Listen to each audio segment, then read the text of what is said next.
Hello, ladies and gentlemen. I know it's been a while. Um, taking a break, taking care of my health.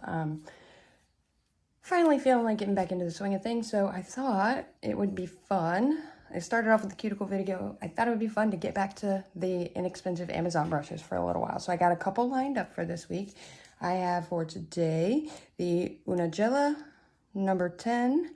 That's what we're going to start with. That was a viewer recommendation. And then the next one that I will be doing tomorrow, I don't know how to pronounce it. I think it's Roxol. I'm not positive. And I will be doing the Not Polish brush, which I've had for a while, but I wanted to use for a little while and kind of get a feel for it because it's so expensive. So let's go ahead and jump right into it because it's been a while and, I haven't got to play with brushes for a little bit. This one was recommended to me because it said it was 100% sable, had some high ratings. And we're going to talk about some things that Amazon sellers do real quick before we get into this. Now, I'm sure I'm going to say her name wrong, and I apologize so much. Luffy Ashma, I believe.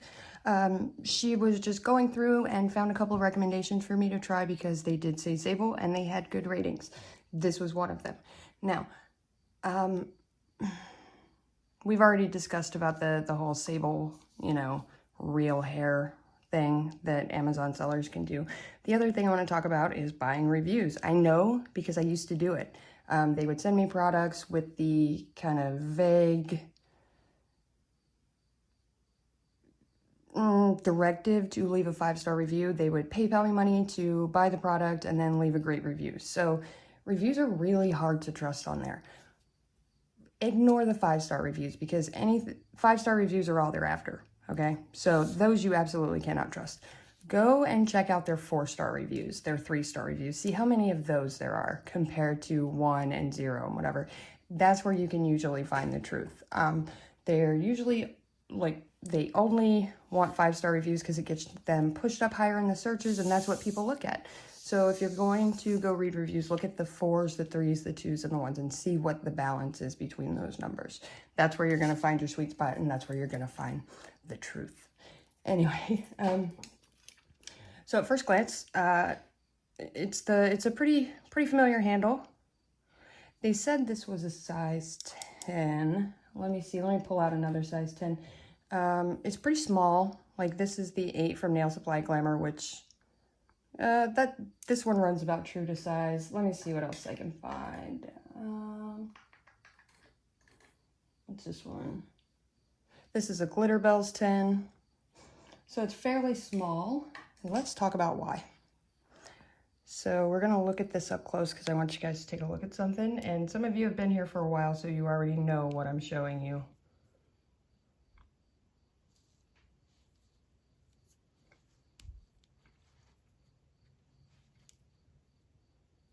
We know what that is, right? So it is nylon. I don't know what percentage. I'm going to say I want to say about 90%. Let's get it wet.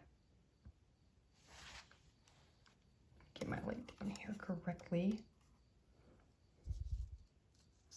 so we can see how dark it is. Now we're still going to try it out because as we found out with the E-Nail Couture brush, some nylon behaves great if it's treated correctly. However, I don't think this one is one of them. And it was very inexpensive, so there's that. You can kind of see what it's doing there. The brush doesn't really snap back into place, but we're going to try it out anyway. So let me pull my acrylic up here and let's see how it beads up. So it beads okay, not awful. And again, this is a size 8, so we do expect it to be small.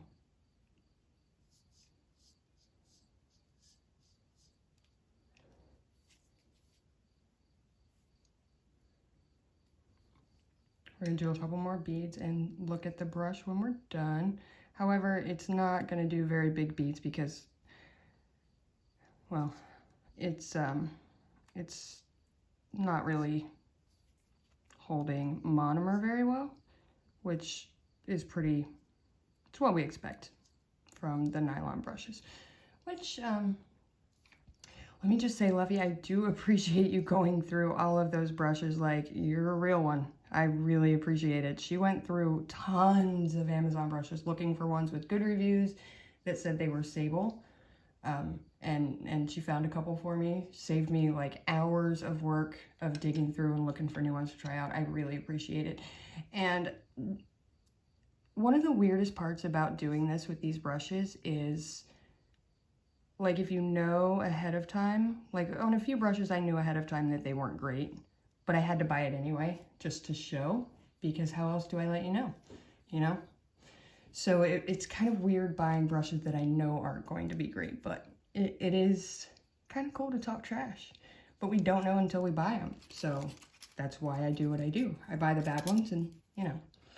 All right, so we're already pretty, see those spots? So we're already pretty clogged up. That's where the acrylic sits, those spots, that's where it's clogging up. And you can see the discoloration where it's holding monomer down here and not up here. Let's see if we can lay a flat bead, because I was having some trouble with it underneath. However, let me just say the next one that I'm doing, I'm fairly certain it might actually be Sable, one of the other ones you told me about. Just from, first glance. This one you didn't, only because I've been doing it, I've done it so much, I could kind of tell at first glance. Okay, so I can kind of lay a tolerable bead, somewhat. But see, when I go to wipe it, all of that monomer is still in there. It didn't release into the bead at all, and it's not going back into place. So even when I get it wet, it's still not doing what it's supposed to be doing, which is why nylon's problematic. And it will break down when you go to clean it. The longer, if you put it in acetone, it will break down really quickly. And Sable, yeah, acetone can dry the hair out if you leave it in for long periods of time, but it doesn't break down like that, like the same way nylon does. All right. Well, I think we're probably good on that, right? Whatever, let's finish it up. Why not? I do like playing in the acrylic so much. This is dark pink from Kiara Sky, by the way. This is that 2-in-1. So I'm not really draining the monomer off, and it's still, the beads are coming up super dry where it's not releasing. So I think this brush was like $5. It was super inexpensive, which that doesn't always mean anything though, because I mean, I've gotten some great $10 brushes, so you can't really go by that.